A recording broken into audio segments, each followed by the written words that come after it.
अस्सलाम वालेकुम वरहमतुल्लाहि वबरकातुहू। गाइस, हम उम्मीद करते हैं कि आप खैर आफियत से होंगे। आज हम बात करेंगे जो एक एडवर्टीज़मेंट आ चुकी है, जो इस वक्त आप मेरी स्क्रीन पे देख रहे हैं। ये है housing and urban development corporation of India limited की तरफ से, जो गवर्नमेंट ऑफ इंडिया की जो इंटरप्राइज है, पब्लिक सेक्टर इंटरप्राइज, उसके रिक्रूटमेंट आई है, जो फिक्स टर्म है, कंट्रेक्चुअल बेसिस पे है। उसकी तरफ से एक एडवर्टीज़मेंट आ चुकी है। इस एडवर्टीज़मेंट के बारे में इस वीडियो लेक्चर में हम बात करेंगे। पहले हम देखते जो यहाँ इंट्रोडक्शन दी हुई है। जो हुडको है, in the field of is a financial institution, sorry techno financial institution in the field of housing and infrastructure development, invites application for the dynamic and experienced professionals for the following positions to be filled on fixed term basis on contractual basis, initially for a period of 1 year which may be extended up to 4 year। 1 साल के लिए है और इससे बढ़ाकर 4 साल तक भी किया जा सकता है। जो ये हुडको है इसकी इंट्रोडक्शन दी हुई है। ये नवरत्ना है, इसका स्टेटस है, और इसका जो हेडक्वार्टर है वो कैपिटल में है, यानी जो नेशनल कैपिटल है न्यू दिल्ली, वहाँ उसका हेडक्वार्टर है। ये इंट्रोडक्शन आपको जानना इसलिए ज़रूरी होता है कि जिस ऑर्गेनाइजेशन या जिस इंस्टीट्यूशन या जिस इदारे की तरफ से एडवर्टीज़मेंट आ चुकी है, उसके बारे में भी हमें इल्मियत होना ज़रूरी है, ख़ासकर उन लोगों के लिए जो ऐसे एडवर्टीज़मेंट में इंटरेस्टेड हो और ऐसे पोस्ट्स के लिए अप्लाई कर रहे होंगे। लेकिन फ़िलहाल इसमें इतना जानना ज़रूरी है कि जो ये है कि ये फिक्स टर्म में है और ये कंट्रेक्चुअल बेसिस है 1 साल के लिए, जिसके एक्सटेंड किया जा सकता है 4 साल तक। अब हम यहाँ देखते हैं जो पोस्ट्स हैं, पोस्ट क्या क्या पोस्ट्स हैं, और इसके साथ साथ उनकी एसेंशियल क्वालिफ़िकेशन है, मिनिमम एज क्या जो है या एक्सपीरियंस जो है वो क्या होगा, हम उस पर बात करेंगे। जो सबसे पहला हम यहाँ देखते हैं कि ये असिस्टेंट एग्जीक्यूटिव है, एडमिनिस्ट्रेशन है, लेवल 1 न्यू दिल्ली। इसके लिए जो मिनिमम क्वालिफ़िकेशन है वो है regular full time post graduation होनी चाहिए in any discipline with 60% marks और इक्विवेलेंट, यानी कि पीजी होनी चाहिए, पोस्ट ग्रेजुएशन होनी चाहिए विद 60% मार्क्स और equivalent CGPA, and 1 year diploma in office management, preferred proficiency in computer. यानी कि इसमें 2 चीज़ें इंपॉर्टेंट है, एक तो पोस्ट ग्रेजुएशन होनी चाहिए विद 60% मार्क्स और इक्विवेलेंट अगर CGPA हो, यानी ग्रेड पॉइंट हो। इसके साथ साथ वो 1 साल का डिप्लोमा होना लाजमी है ऑफिस मैनेजमेंट में। और जिन लोगों के पास कंप्यूटर प्रोफिशिएंसी होगी, यानी जो कंप्यूटर में अच्छा खासा होल्ड रखते हैं, उन्हें प्रेफरेंस दी जाएगी। इसमें जो मिनिमम पोस्ट क्वालिफिकेशन एक्सपीरियंस जो है वो 5 साल है, यानी 5 साल की एक्सपीरियंस है, वो नंबर ऑफ पोस्ट जो है वो 1 है। इसके बाद साथ साथ जो यहाँ एज है, एज वो है 35 ईयर्स। जो 35 ईयर्स हैं ये मैक्सिमम एज है, क्योंकि यहाँ ऊपर मैक्सिमम एज लिखी हुई है। ये इसका मतलब कि जो 35 ईयर्स हैं ये 35 ईयर्स मैक्सिमम एज है। इसके बाद हम बात करेंगे असिस्टेंट एग्जीक्यूटिव इकोनॉमिक्स, यानी अब ऊपर जो हमने देखा वो एडमिनिस्ट्रेशन में था, ये इकोनॉमिक्स फील्ड में है। इसकी जो मिनिमम क्वालिफ़िकेशन है वो है regular full time masters in economics या बिजनेस इकोनॉमिक्स और regular full time MBA in full-time MBA finance in 2 years with minimum marks 60%, और जो एज है इसमें भी 35 ईयर्स है। यानी कि जो इसमें जो क्वालिफिकेशन है वो पोस्ट ग्रेजुएशन होनी चाहिए इकोनॉमिक्स में या बिजनेस इकोनॉमिक्स में, या रेगुलर फुल टाइम MBA होना चाहिए फाइनेंस में, और विद 60% मार्क्स और इक्विवेलेंट ग्रेड पॉइंट लेवल पे। और उसके साथ साथ जो मैक्सिमम एज है वो है 35 ईयर्स। इसकी जो पोस्ट क्वालिफिकेशन जो एक्सपीरियंस है वो भी 5 ईयर्स है, और नंबर ऑफ पोस्ट जो वो 1 है। इसके साथ साथ जो एक और पोस्ट है इसके जो है वो है असिस्टेंट एग्जीक्यूटिव, ये प्रोजेक्टल फील्ड में है। इसकी जो क्वालिफिकेशन है वो है, यानी ग्रेजुएशन होनी चाहिए, चाहे इंजीनियरिंग में हो, इंजीनियरिंग सिविल में हो, या भी प्लानिंग में हो, या आर्किटेक्चर में हो। और उसकी जो मिनिमम परसेंटेज है वो भी 65 60% होनी चाहिए।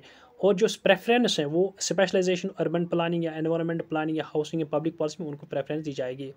इसके लिए जो मिनिमम पोस्ट क्वालिफिकेशन एक्सपीरियंस है वो 5 ईयर्स है और नंबर ऑफ पोस्ट जो है वो 2 है। इसके साथ साथ जो असिस्टेंट एग्जीक्यूटिव फाइनेंस है बैलेंस शीट, इसमें जो मिनिमम एज क्वालिफिकेशन जो है वो है CA और CMA और regular full time MBA finance 2 years PGD finance with 60% marks होनी चाहिए। और इसके साथ साथ जो जो मैक्सिमम एज लिमिट है, जो मैक्सिमम एज जो है वो भी इसके लिए 35 ईयर्स है। जो नंबर ऑफ ईयर्स पोस्ट, जो पोस्ट क्वालिफिकेशन मिनिमम एक्सपीरियंस जो है वो 5 ईयर्स है और नंबर ऑफ पोस्ट जो है वैकेंसी वो 1 है। इसके बाद असिस्टेंट एग्जीक्यूटिव फाइनेंस टैक्सेशन है।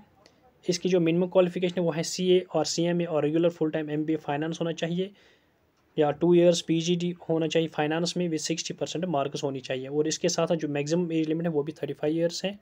और इसकी जो मिनिमम पोस्ट क्वालिफिकेशन एक्सपीरियंस वो 5 ईयर्स है और नंबर ऑफ वैकेंसीज 1 है।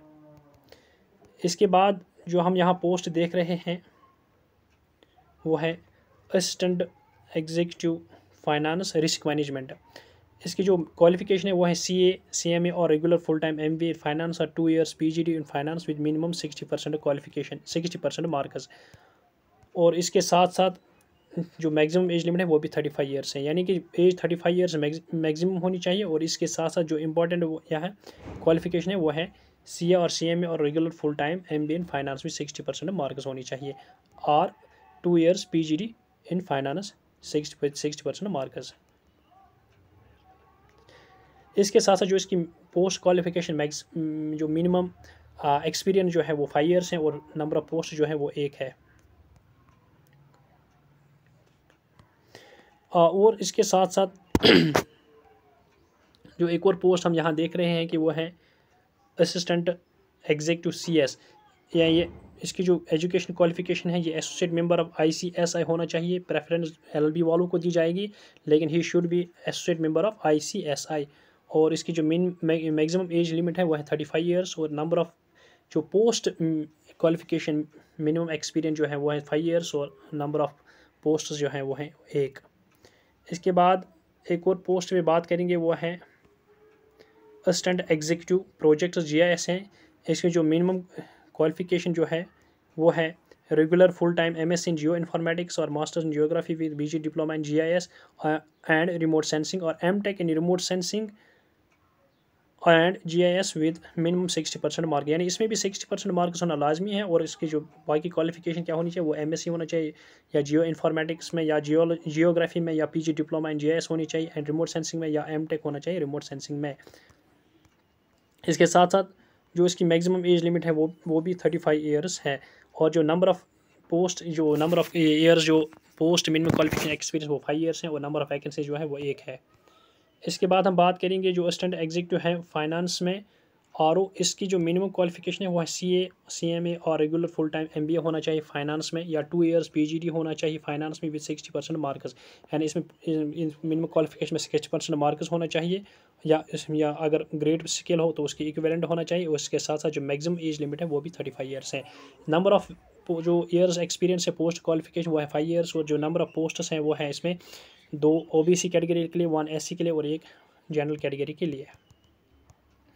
गाइज ये थे हम यहाँ पोस्ट की डिटेल, पोस्ट के नंबर कितने हैं, क्वालिफिकेशन पोस्ट क्वालिफिकेशन एक्सपीरियंस क्या है, पोस्ट का नाम क्या है, ये हमने इस यहाँ बयान डिस्कस किया है। और जो ये जॉब एक्सपीरियंस और जॉब प्रोफाइल है हमने इसको यहाँ एक्सप्लेन नहीं किया, डिस्कस नहीं किया, क्योंकि वीडियो लेक्चर लंबा हो सकता था, इसलिए हमने इस चीज़ को डिस्कस नहीं किया। और लेकिन जो इंपॉर्टेंट आपके लिए पॉइंट्स थे हमने उन चीज़ों को डिस्कस किया। और जो मज़ीद इस नोटिफिकेशन में एडवर्टीजमेंट में जो इंपॉर्टेंट पॉइंट्स हैं हम उनको अब डिस्कस करेंगे। इसके बाद जो आपको जानने की ज़रूरत है वो है कि यहाँ रेम्यूनरेशन जो है वो पोस्ट की जो है वो असिस्टेंट एग्जीक्यूटिव जो लेवल 1 है उसके लिए 65,000 है, ये कंसोलिडेटेड मंथली पे है।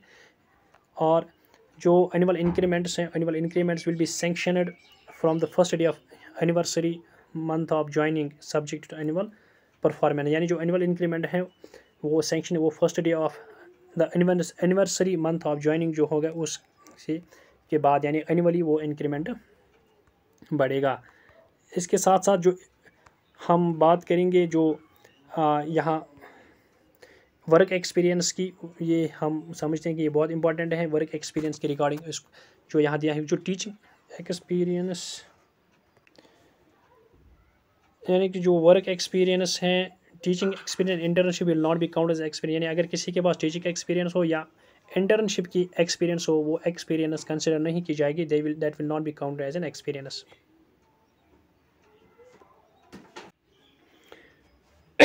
इसके साथ साथ हम जो बात करेंगे, जो एज क्राइटेरिया हमने ऊपर कहा है कि जो candidates must not have an age more than mention in the first table. जो हमने ऊपर देखा फर्स्ट टेबल में वो 35 ईयर्स की जो मैक्सिमम एज लिमिट थी, यानी उससे ज़्यादा नहीं होनी चाहिए। लेकिन फॉलो यहाँ रिलैक्सेशन दी जाएगी। जो यहाँ कैटेगरीज है उनको जो रिक्वायर्ड सर्टिफिकेट्स होंगे वो उनको प्रेजेंट करने होंगे उन पोस्ट के लिए जहाँ उनको रिजर्वेशन मिल रही है, यानी अगर किसी कोई पोस्ट रिजर्व कैटेगरी के लिए है, वहाँ उन मामलों में इन जो रिजर्व कैंडिडेट जो हैं उनको ये रिजर्वेशन मिलेगी। फॉर एग्जाम्पल जो SC ST हैं उनके लिए 5 साल की रिलैक्सेशन है। OBC के लिए जो नॉन क्रीमी लेयर उनको 3 साल, जो पर्सन विद डिसेबिलिटीज हैं उनको 10 साल यानी 10 साल की रिजर्वेशन मिलेगी एज में।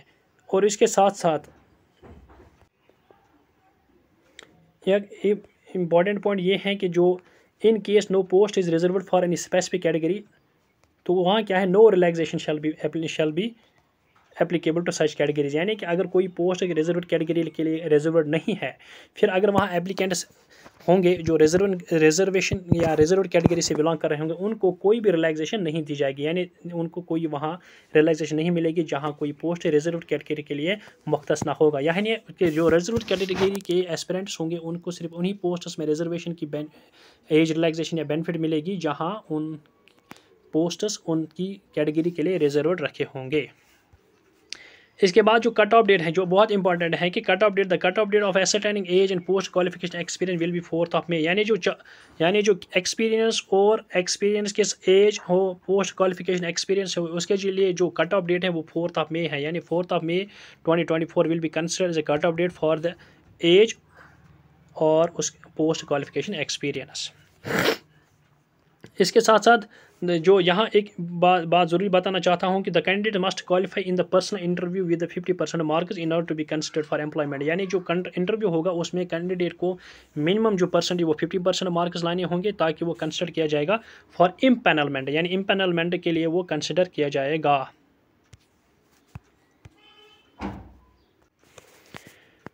अब हम यहाँ बात करेंगे जो एप्लीकेशन फ़ीस है, हम उस पर बात करेंगे। यहाँ the candidates belonging to general category, OBC, NCL, EWS category और required to pay non refundable application fee of ₹500। यानी कि जो कैंडिडेट्स जनरल कैटेगरी से बिलोंग करते हैं या OBC नॉन क्रीमी लेयर हैं या EWS कैटेगरी से बिलोंग करते हैं, उनके लिए जो नॉन रिफंडेबल एप्लीकेशन फ़ी है वो है ₹500।